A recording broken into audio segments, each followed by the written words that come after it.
누가복음 23장은 이제 예수님이 신문 재판을 받고 그리고 십자가에 달려 죽는 내용입니다.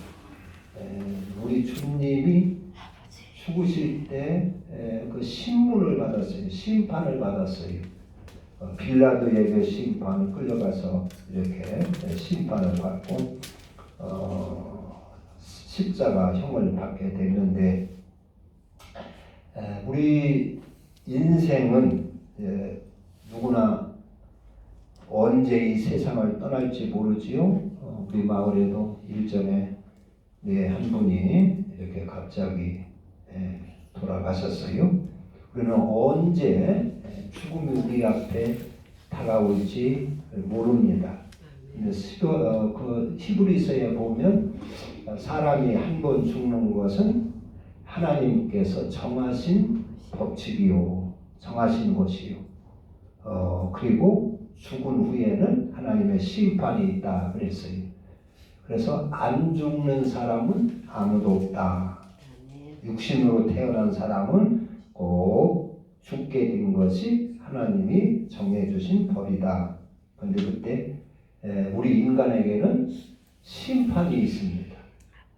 신문을 받게 되는 하나님의 심판이 있다 그랬습니다. 그래서 하나님은 우리에게 특별히 뭘 줬냐면 양심을 심어줬어요. 우리 인간에게.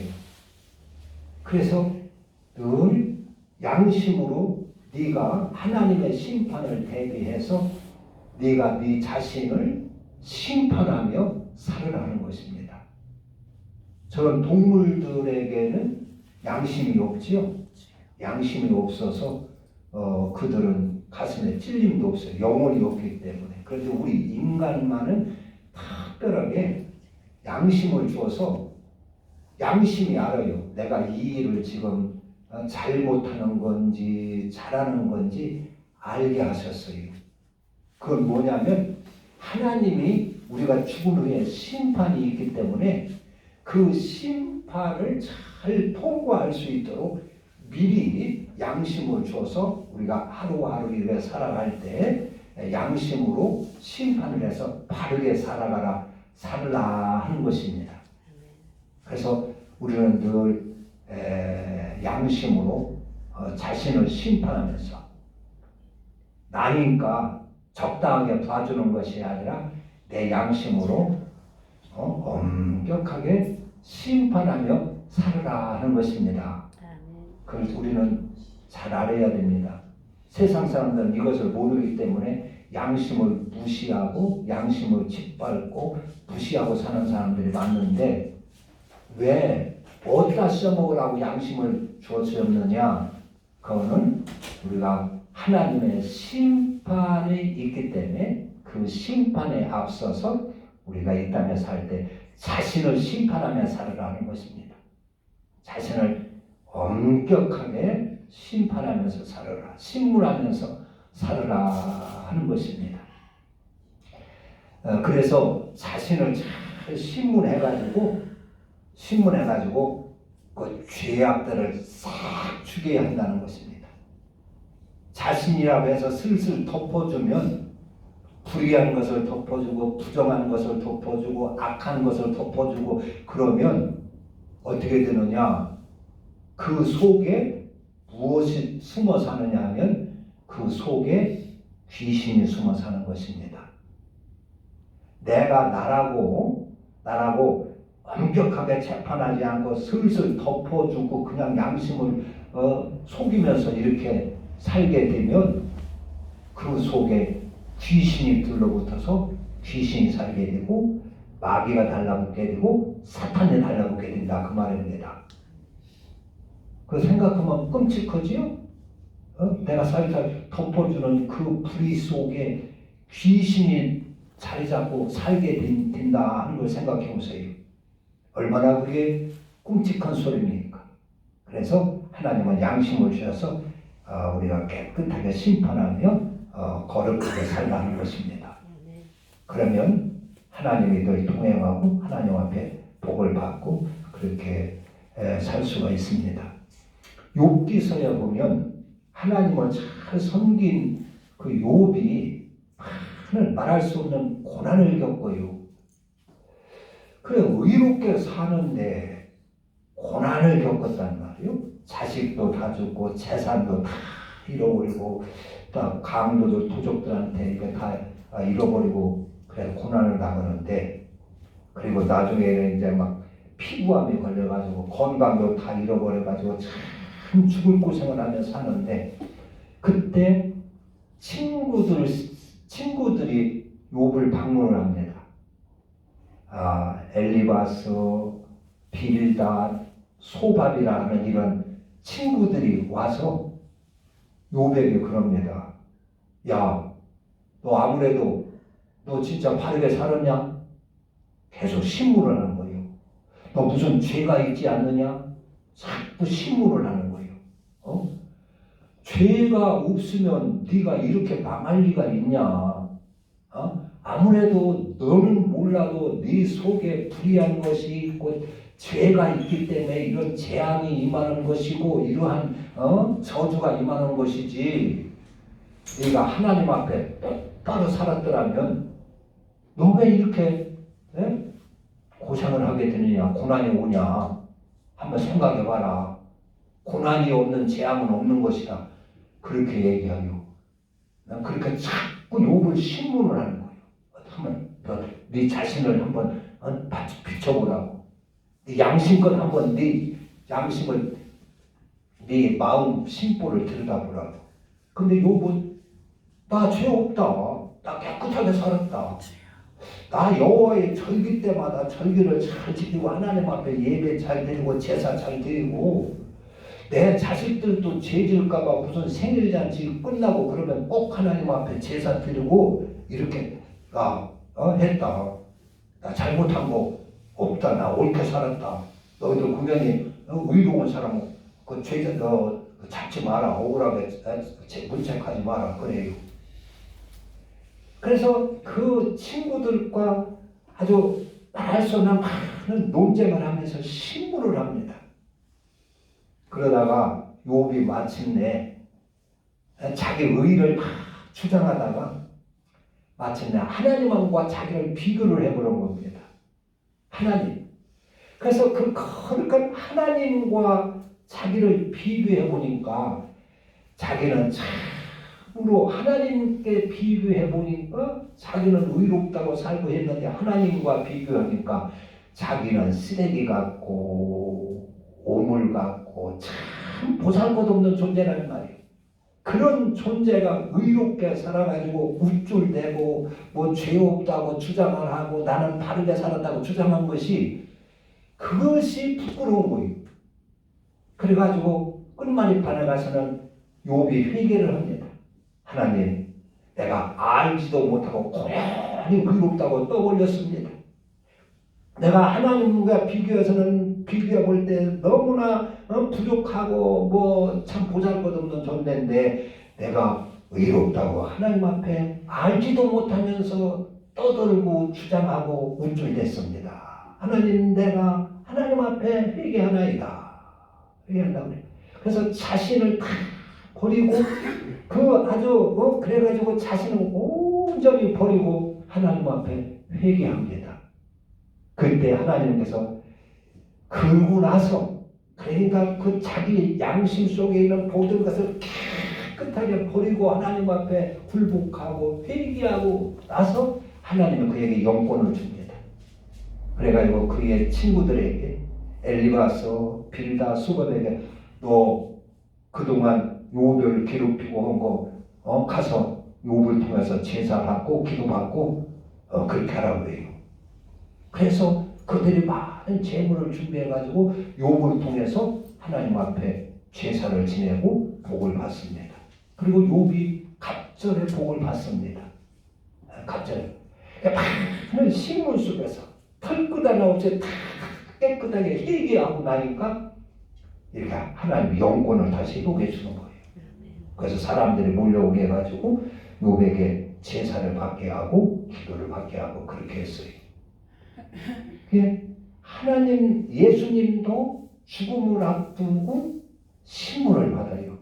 빌라도의 신문, 헤로데에게 끌려가서 또 신문을 받고, 그리고서 이렇게 이제 십자가에 처형을 받고 죽는데, 예수님도 이렇게 신문을 받은 것처럼 우리도 자신을 심판하고 자신을 신문을 하고, 그래서 자기 속에 하나님이 양심을 주셨어요.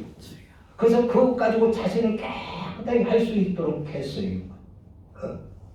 하나님은 말씀을 주시고 계명을 주시고 양심을 주시고 했어서 우리 인생만큼은 이렇게 깨끗하게 의롭게 살아서 하나님의 심판으로 하늘나라 갈 수 있도록 그렇게 하나님이 다 갖춰주신 것입니다. 이걸 알고 살아야 될 줄 믿습니다. 그래서 우리가 양심에 비추어서 다 깨끗하게 자신을 이렇게 심판하면서 인생을 이렇게 살아가면 하나님의 능력이 함께하고 하나님의 동행을 하고 평강이 있고 복이 있게 되는 것입니다.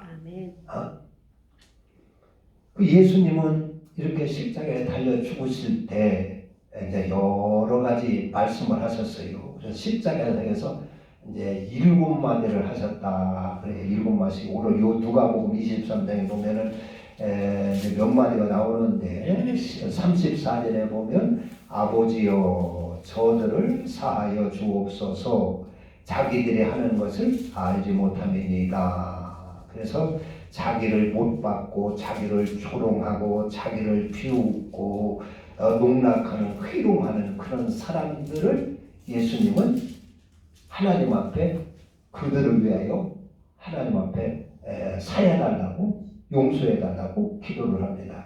그 이제 한 장 넘기고 그러면 또 십자가의 한편 강도가 주여 주의 날에 이를 때 나를 기억해 주소서 할 때에 우리 주님이 그를 향하여 오늘 네가 나와 함께 낙원에 있으리라 하시고, 그리고 또 46절에 보면 아버지 내 영혼을 아버지 손에 부탁하나이다. 여기 누가복음 23장에 이렇게 세 마디가 나오고 요한복음에도 보면은 이제 그런 나와요. 요한복음에도 몇 마디가 나오는데 이제 자기의 어머니 모친을 남겨놓고 이렇게 세상을 떠나니까 그게 마음이 걸린단 말이요. 모친이 나이도 있고 연로하고 그런데 남겨놓고 세상을 떠나니까 마음이 아픈 거예요. 걸리는 거. 그래서 그것을 자기 제자에게 부탁합니다. 여자여 보소서 아들이니이다. 그리고 세례 요한한테 모친을 부탁을 해요. 그리고 요한아 네 어머니니라 잘 모시거라. 내가 너한테 부탁한다. 그리고 또 나가 목마르다. 십자가에서 못 박혀가지고 피와 물이 다 흐르고 막 곤충들 이런 것들이 막 파리들 달라붙고 이렇게 하니까 피와 물이 다 빠지니까 혀가 타들어가는 거예요. 얼마나 타들어가는지 내가 목마르다. 그리고 마지막에 내가 다 이루었다 하고 운명을 합니다. 아버지여 내 영혼을 아버지 손에 부탁하나이다 하면서 다 이루었다 하고 운명을 하셨다 그랬어요.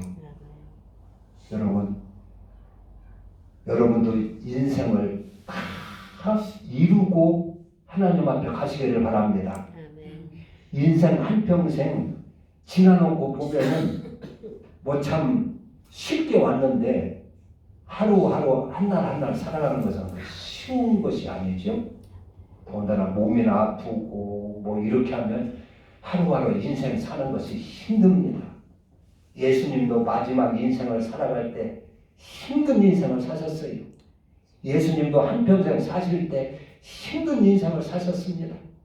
바리새인들이 다 시기하고 질투하고 미워하고, 그리고 예수님은 또 마음껏 자기가 누워서 잠자고 쉬고 할 수 있는 집도 없었어요. 집도. 여러분 아무리 오두막집이라 할지라도 내가 힘들고 내 마음 놓고 툭 들어 누워서 먹고 자고 쉬고 할 수 있는 집이 있는 것이 얼마나 그게 또 그 집이 필요하며 얼마나 행복한 것입니까? 예수님은요 공생애 동안요 그렇게 마음 놓고 쉴 집도 없었어요. 그런 인생을 사셨습니다. 그래서 어떤 때는 배를 타고 배 안에서 주무시고 또 산에 올라가서 산기도 하면서 또 쉬기도 하시고 이렇게 생활을 하셨습니다. 거기에 비하면 우리는 지금 너무 편안하게 지내지요? 그렇게 정말 힘들게 사셨어요. 그래서 어떤 면에서 얼른 하나님 나라에 갔으면 하면서 기다렸으면 몰라요. 그래가지고 십자가에 달리셔서 다 이루었다. 인생을 자기가 해야 할 일을 다 마치고 가는 것이 쉬운 일은 아닌 것입니다. 그러나 힘들다고 포기하거나 딴 생각하는 것이 아니라 끝까지 완주하시는 여러분 되시기를 바랍니다. 아멘. 하나님 마라톤 선수가 막 달릴 때 처음에는 막 힘있게 달리지만은 갈수록 숨이 가빠지죠. 갈수록 힘이 듭니다. 죽을 각오를 하고 뛰고 하면서 그러면서 완주를 하는 것입니다. 아멘. 그런 것처럼 우리 인생 예수님도 그렇게 한평생을 사셨어요. 우리도 몸이나 아프고 또 재산도 없고 여러 가지 자식들도 뭐 편치 않고 속을 썩이고 이러면 인생 살기가 힘듭니다. 그래도 여러분들 다 완주하시기를 바랍니다. 아멘. 예수님이 내가 다 이루었다 한 것처럼 그렇게 인생을 잘 마치면서 그래서 하늘나라 가서 주님을 하나님을 뵐 수 있는 저와 여러분 되셔야 될 것입니다. 아멘. 예수님은 여기서 죽으시면서 오늘 여기 34절 보면 아버지 저들을 사하여 주옵소서 자기들이 하는 것을 알지 못하나이다. 저들을 사하여 죽을 때 예수님은 모든 사람을 다 용서하고 죽었어요. 여러분 원한 갖고 있는 분이 있습니까? 미우는 사람이 있습니까? 무슨 꼭 맺힌 분이 있습니까? 다 죽을 때는 이 세상 떠날 때는 다 풀고 가야 될 줄로 믿습니다. 우리는 인생을 살다 보면 서로 싸우는 수도 있고 서로 상처 주는 수도 있고 본의 아니게 실수를 해서 관계가 나빠지는 수도 있고 여러 가지 그런 일들이 많이 있습니다. 그런 것을 우리는 다 해결하고 홀이라도 남기지 않고 다 풀고 용서하고 그렇게 가야 될 것입니다. 아멘. 우리는 그래요. 서로 간에 이제 싸움하는 사람 보면 다 용서해 이해하고 용서해 그러면 아이고 나 지금은 용서 못해요. 좀 이렇게 마음이나 편하고 뭐 이러면 모르는데 나 지금 용서할 상황이 아니야. 상황이 아니야. 내 그런 상황이 아니야. 그런 마음 지금 그럴 상황이 아니야. 나중에 뭐 내가 나중에 용서하지. 그래서 그 어려운 자기가 아주 어려울 때는 남 용서하기가 힘들지 않습니까? 예를 들어가지고 누구한테 사기를 당해서 돈을 다 걸려가지고 좀 길바닥에 남겼어요. 그러면 그 사람은 어떻게 용서합니까? 나중에 어떻게 정리해서 뭐 집이라도 한 칸 마련해서 이렇게 살 때 그때는 혹시 용서가 될 수가 있어도 지금 당장 그렇게 내몰렸다면 그 상황에서 깨끗하게 용서하기가 어렵지요. 예수님은 지금 십자가에 달려서 살이 찢어지고 뼈가 부서지는 상황입니다. 그 고통을 아주 견디기 어려운 상황입니다. 그럴 때 예수님은 그들을 용서했어요. 그들을. 그리고 상대방이 뉘우쳐가지고 아이고 내가 미안하게 됐습니다. 내가 잘못했습니다. 이렇게 비는 것도 아니에요. 지금 밑에서 보니까 희롱하고 36절에 보면은 군인들도 희롱하면서 나와 심포들을 주며 예수님을 좀 희롱하고 있어요. 그리고 백성들은 멀거니 지금 구경하고 있고 관리들을 비웃고 있어요. 35절 보면 백성은 서서 구경하는데 관리들은 비웃어 이르되 비웃고 있어요. 저가 남은 구원하였으니 만일 하나님의 택하신 자 그리스도인은 자신을 구원할지어다. 그러니까 여기서 조금 더 잘못한다고 뉘우치는 사람이 없어요. 이게 좀 잘못했다고 뉘우치는 기색도 있고 해야 뭐 용서할 마음도 있고 한데 지금 그런 사람이 아무도 없어요. 다 희롱하고 비웃고 그냥 구경이나 하고 있고. 그런데 예수님은 그들을 용서를 하는 것입니다. 아버지여 저들을 사하여 주옵소서. 자기가 하는 일을 알지 못하나이다. 알지 못하고 하나이다 그랬어요.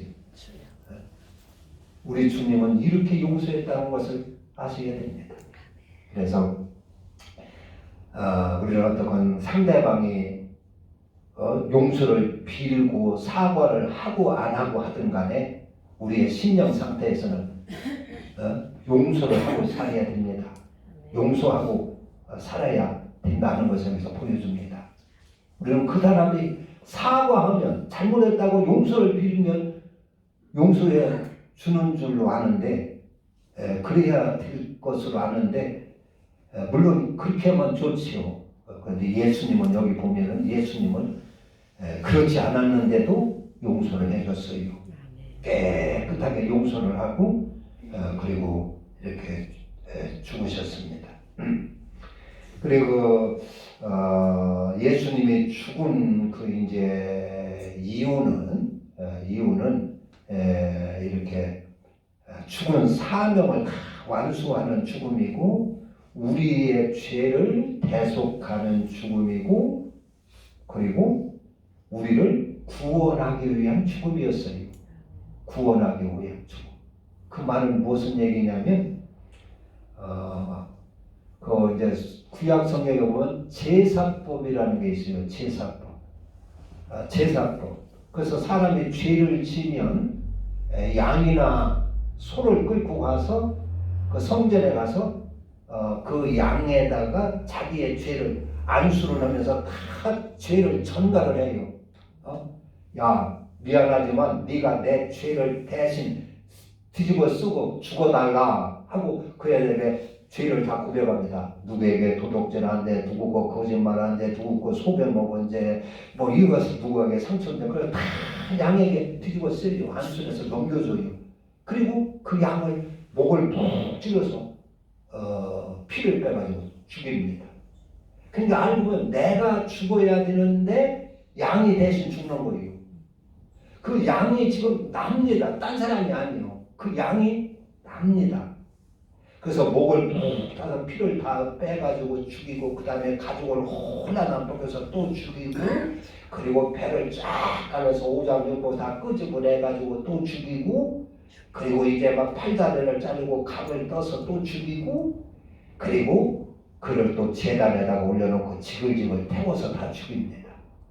그것은 뭐냐? 내 죄를 그렇게 깨끗이 죽이는 것을 말하는 겁니다.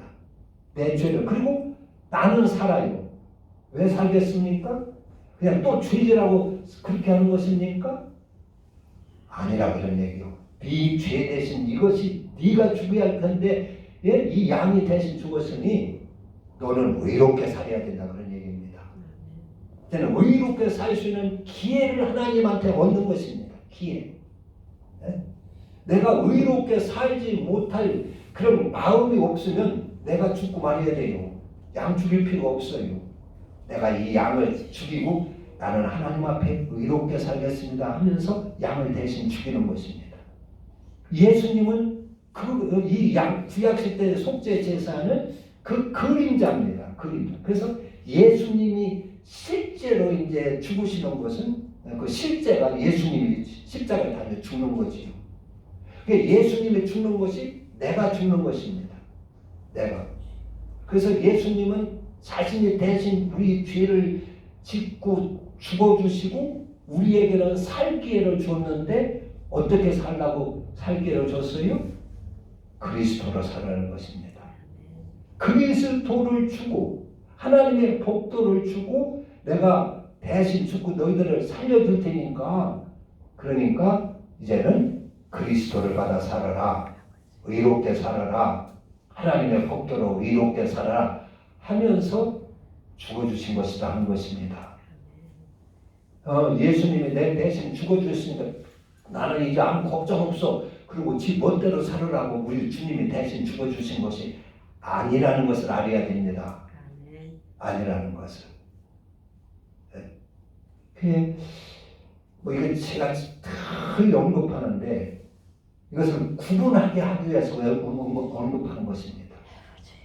성경의 모든 그 원리는 의롭게 살으라는 것이거든요. 하나님의 심판도 의롭고 뭐 계명도 의롭고 이렇게 살아나는데 우리 마귀가 거기에 살짝 가라지를 뿌려준 것이 뭐냐? 그런 것은 관계없이 예수님 믿기만 하면 구원받는다. 믿기만 하면, 마음으로 믿기만 하면 구원받는다. 이것을 쫙 가라지 뿌리듯이 뿌려놨어요. 그래서 그렇게 믿고 있는 사람들이 많이 있습니다. 그게 절대 아닙니다. 에덴 동산 선악과부터 선악과를 먹으면 네가 정녕 죽으라 그랬어요. 죽는다. 그래서 아담과 하와가 선악과를 따먹으니까 사정없이 내쳤어요. 에덴 동산에서. 그리고 이마에 땀을 흘리며 가라지와 엉겅퀴와 싸우며 네가 벌어먹고 살으라 그랬어요. 고생을 했어요. 그런데 하나님은 또 사랑하셔서 그냥 영원히 죽인 것이 아니라 그 가운데에서도 네가 내 계명을 잘 지키고 살면 내가 그 공로로 너에게 생명을 주마, 살려주마 그랬어요. 죄의 흉벌 속에서라도 하나님의 계명으로 들어와서 계명으로 살면 내가 영생을 준다 그랬어요. 그때부터 하나님의 또 심판도 의로운 심판입니다. 믿기만 하면 구원받고 안 믿는 사람은 다 지옥 받는 것이 아니라 하나님의 심판은 의로운 심판입니다. 세상에 우리의 심판은 뭐요? 법전의 심판이죠. 그래서 법이 있어요. 법이 있어서 그 법 조문에 따라서 우리가 심판받는데 하나님의 심판은 그런 심판이 아니라 법이 있건 없건 의로운 심판입니다. 그래서 우리가 사람을 미워한다고 하는 것은 세상법으로는 정죄를 당하지 않습니다. 암만 부부가 되어도 미우고 살고 해도 그걸로 유치하게 하지는 않습니다. 그러나 하나님 앞에 심판은 무서운 심판입니다. 미워하는 것은 살인죄랑 똑같이 여기는 것입니다. 그래서 하나님의 심판은 의로운 심판입니다. 세상에서는 욕심 부리며 살면 내 욕심대로 살고 탐욕 부리며 사는 것 그 아무 죄가 아니고 죄로 정죄할 수가 없어요. 정죄하는 아무도 없어요. 그러나 하나님 앞에서는 내 탐욕으로 사는 게 죄입니다. 욕심이 잉태하여 죄를 낳고 죄가 장사하여 사망을 낳는 일을 했어요. 그래서 하나님의 심판은 의로운 심판인 것입니다. 그리고 이제 심판도 그렇고 믿음의 원리도 의입니다. 그 요한복음에 선을 행한 자는 선한 일을 행한 자는 생명의 부활이요. 악을 행한 자는 불의를 행하면서 한 자는 심판의 부활로 나오리라 그랬어요. 이 하나님의 심판은 의로운 심판입니다. 믿음은 하나님의 말씀 내에 순종하는 것이 믿음입니다. 이 모든 것이 다 마음으로 믿어갖고는 되는 것이 아닙니다. 내가 실제 순종하고 의롭게 살아야 되고 행동을 옮겨야 되는 것입니다. 그렇게 해야 하나님의 형상이 회복이 됩니다. 마음으로 믿으면 회복이 되지 않기 때문에 그런 것입니다. 그래서 예수님은 이렇게 십자가상에서 자기도 지금 고통해서 우리 같으면 하나님 아버지 나 아파 죽겠습니다. 이 고통 좀 없게 해주세요. 나좀 이 고통 좀 없게 해주세요. 뭐 이런 기도를 할 것 같은데 할 것인데 예수님은 이런 그 고난의 그런 십자가에 달리서도 이렇게 죄인들을 용서를 하셨어요. 아버지여 저들을 사하여 주옵소서. 자기들이 하는 일을 알지 못하나이다. 그러면서 다 이루고 자기의 사명을 다 이루고 이렇게 운명을 하셨습니다. 우리도 조만간에 다 우리는 죽음이 우리 앞에 닥쳐올 텐데 나는 과연 죽을 때 어떻게 죽을까? 한번 생각해 보시기를 바랍니다. 그리고 나는 어떻게 죽으리라고 굳게 결심하시기를 바랍니다. 아이고 나 죽겠네, 나 좀 살려줘, 뭐 이렇게 하는 것이 아니라 우리는 좀 여기 예수님처럼 멋있게 좀 죽을 수 있어야 됩니다. 백낙천이죠. 백낙천 이화여대 총장 같은 분, 그분은 돌아가실 때 학생들 모아놓고 그런 얘기를 늘 하셨어요. 나 죽거든 절대로 울지 말고 하얀 흰 조화를 만들었다가 조화를 나 상에다 조화를 입혀가지고 내가 천국 가는 것을 환송해 주라. 그리고 죽었어요. 그래서 백낙천 그분이 돌아갔을 때 꽃상회가 그때 생겼다는 것입니다. 그래서 그때 꽃으로 상회에 탁 덮여가지고 이렇게 가고, 또 무디 목사님은 자기 죽을 때 자기 가족들을 다 불러 모아놓고, 야, 내가 죽으면 신문에 이런 기사가 날 것이다. 무디 목사가 죽었다고 신문이 날 건데 너희들 그거 절대로 믿지 마라. 나는 죽는 것이 아니라 하늘나라로 간다. 너희들도 예수 잘 믿고 하늘나라에 너희들 꼭 다 와서 나하고 만나야 된다. 그리고 죽었다는 것이. 그리고 어떤 장로님은 노년에 폐암에 걸렸어요. 폐암에 걸렸는데 보니까 폐암 말기요. 마지막 이렇게 수술을 하게 됐는데 그 장로님 의사한테 물어봤다는 거예요.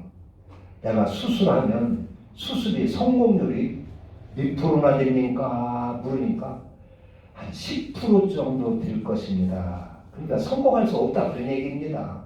10% 성공 그 가능성 가지고 그 수술하면 되겠어요? 그래? 그러면 만약에 수술이 잘 됐다면 내가 몇 년 더 살 수가 있습니까? 물었어요. 그럼 만에 살면 한 5년 이쪽 저쪽 삽니다. 그랬어요. 그러니까 아이고 그럴 것 같으면 할 필요 없습니다. 그냥 링게로 주작해 다 빼던지고 나 집으로 가랍니다. 그럼 집으로 오셨대요. 그리고 자녀들 모아놓고 야 내가 이제 하늘나라 가게 생겼는데 목사님 나오시라 해라. 가는 마당에 목사님과 인사를 나누고 기도나 한번 하고 가야 되겠다. 그래서 목사님 초청해서 기도하고 자기 부인한테 내가 죽거든 하나님 앞에 헌금이나 좀 두둑히 하시고 부탁을 하고, 자녀들한테는 야 내가 수술하고 이렇게 하는데 이 수술 비용을 좀 너희들 하나님 앞에 드려서 좋은 일에 잘 쓰도록 해라. 그리고 예배 드리고 기도하고 그렇게 가셨다고 그래요.